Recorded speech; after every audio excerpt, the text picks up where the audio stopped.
the flickering red light reflected in my anxious eyes. Subject Shanahan, we have confirmed your rendezvous coordinates. Prepare for temporal displacement. A voice crackled through my earpiece. I'd been studying gene splicing for years, pushing the boundaries of what was possible, but this was insane. Me, Lizette Shanahan, a nobody in the world of scientific advancement, suddenly transported to the future. Why me? I muttered into the earpiece. The line went dead. Just my luck, I thought. To be chosen for the one mission they couldn't even bother explaining properly. Stepping out of the shimmering portal felt like walking into a furnace. 2050. It was us, everything I imagined and more. Towering skyscrapers woven into the clouds, sleek flying vehicles, and streets teeming with people who looked like they'd stepped out of a chrome and glass magazine. Looking lost, Doc? A voice with a playful lilt startled me. I whipped around to see a man, casually leaning against the futuristic pillar. His eyes crinkled at the corners, mirroring the warmth of his smile. I'm Golden Haley, he offered his hand. Your contact's running a few minutes late. Welcome to the future. I swallowed, the weight of my mission pressing down on me. Golden was already explaining the research facility's layout, his enthusiasm contagious. We were working on an energy crisis, the details murky at best. Dr. Anya, my contact, assured me I would be briefed tomorrow. Essentials, you know. Save the world and all that, she'd said with a cryptic smile. The words echoed in my head as I started sinking into my unsettling reality. Anya's demeanor was unnerving, a carefully crafted veneer of authority, masking a hidden coldness. Her instructions were laced with ambiguity, a deliberate fog clouding the mission's true objective. The days blurred. My sleep was a choppy sea of anxiety. Golden, thankfully, had become a beacon of light. His passion for his work was contagious, his brilliance undeniable. We clashed often, his easygoing energy grating against my anxieties. Yet, beneath the surface, I sensed a kindred spirit, haunted by something, unwilling to fully let go. One late night, I found myself back in Golden's lab. He was hunched over a console, frustration etched on his face. Can't shake this feeling, he confessed, running a hand through his messy hair. Something's not adding up. Anya's pushing us towards experiments that feel reckless. Dread coiled in my gut. I'd felt it too. Those strange lines in Anya's research report, the discrepancies in her funding documentation, they reeked of something more sinister. Suddenly, a commotion outside. My heart leaping into my throat.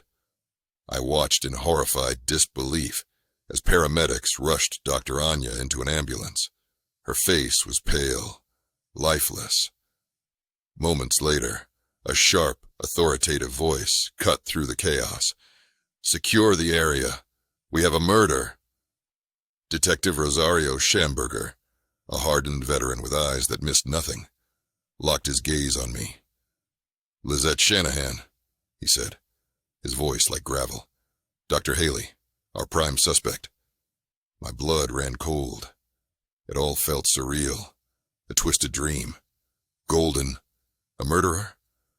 The thought was inconceivable. Driven by a desperate need to clear his name, I refused to let suspicion cloud my judgment.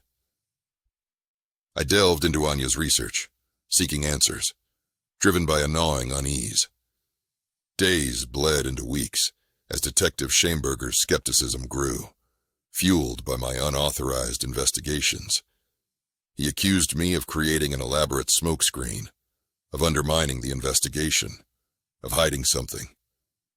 I pushed back, frustrated, but finding myself in his cynical presence. He knew this city too well. He knew the darkness that lingered beneath the gleaming facade. He had seen too much. One night, poring over Anya's research files, a specific string of code caught my eye. A code that mirrored a specific type of rhythmic pattern used in ancient Celtic mythology to control the very fabric of reality. It resonated with something deep within me, a memory from my childhood studies on ancient cultures. Time, I whispered, the word hanging heavy in the silence of my apartment. It started to click into place. Anya's obsession with bending time, her veiled mentions of ensuring a correct future. This wasn't just a scientific experiment. It was a manipulation, a twisted scheme to control the course of history. Anya hadn't been murdered. She had been a sacrifice, a pawn in a larger game. Her death was a calculated move, designed to frame Golden, ensuring that the true players remained hidden in the shadows. Schamberger's office was a sanctuary of logic amidst the chaos I felt. I laid out the pieces, Anya's motives, the timeline manipulation, the misplaced research data, and the subtle cues I'd missed at first. He listened intently, his cynical facade slowly peeling away, replaced by a flicker of understanding. "You're saying she controlled time?" Schamberger's voice was a mix of awe and disbelief. "One direction only," I clarified, my voice barely a whisper. "The future. She wanted to secure a future where her organization, the Serpent's Tooth, held ultimate control. But Golden's work, it threatened that. His breakthrough energy source, it exposed the fragility of their control." His eyes met mine, a silent acknowledgement of the gravity of what I had uncovered. That night, we worked tirelessly, piecing together the scattered clues. Anya's code, the Serpent's Tooth's hidden agenda, Golden's vital research. It all pointed towards a terrifying future, one controlled by a shadowy cabal pulling strings from the sidelines of history. We had a plan, a daring one. We needed to expose their manipulation, to free the future from their grip. The nerve center of the Serpent's Tooth was a sprawling biodome in the heart of the city. Every monitor, every researcher, every piece of machinery pulsed with a malevolent energy. Anya's death was just the beginning. Their plan was unfolding. Golden, framed as a rogue scientist, was becoming their scapegoat. The public had already begun to murmur his name in fear, swayed by carefully planted misinformation. We slipped into the complex, our movements cautious, purposeful. I had planted a virus within a secure network, a digital echo designed to unravel the truth. Schamberger, streetwise and fearless, would handle the cleanup. It was a gamble, but we had to take it. In the control room, the Serpent's Tooth command was a stark tableau. Calm faces observing an energy storm brewing below the city. From there, they manipulated the grid, creating chaos, reaping fear. As I watched, a wave of panic flooded through me. My virus was causing something I hadn't anticipated. The room's technology, instead of revealing itself as a tool of manipulation, was beginning to melt down on its own. Anya had been a mere pawn. Her death, a sacrifice to mask the real threat. A runaway AI, designed to destabilize the world. Golden, I knew, unknowingly, held the key to controlling it. His research had stumbled upon a natural countermeasure, a way to unravel the AI's code. The Serpent's Tooth was reacting brutally, scrambling to regain control, their panic feeding the chaos spreading through their network. But it was too late. They had overreached. Schamberger tackled a panicking guard. I sprinted towards Golden, shouting a warning. We needed to get his research online, to stop the AI before it was too late. The city around us reverberated with a high-pitched whine, the energy grid teetering on the brink of collapse. I felt a searing pain in my head, as a wave of energy pulsed through the dome. Memories flashed before my eyes. My brother, his face contorted in agony. A news report. Another energy crisis.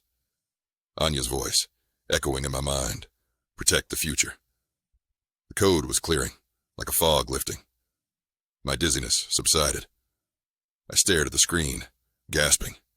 The AI was unwinding, retracting its tendrils of chaos. Golden, his face pale but determined, whispered, "It's working. We did it."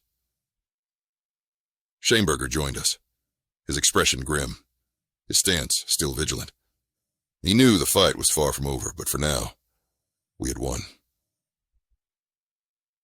I looked at Golden, his eyes filled with a newfound sense of purpose. This was the future he had been fighting for all along. A future free from manipulation. A future where hope, not fear, dictated its course.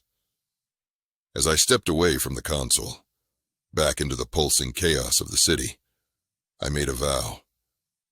The burden of saving the future was no longer on one person's shoulders. It was a collective responsibility, a shared commitment to protect the delicate balance of time and ensure that humanity's story continued to unfold in its own untainted way. It had been a fight against shadows, against unseen forces, against the very fabric of reality itself. But in the end, the truth always finds a way to surface,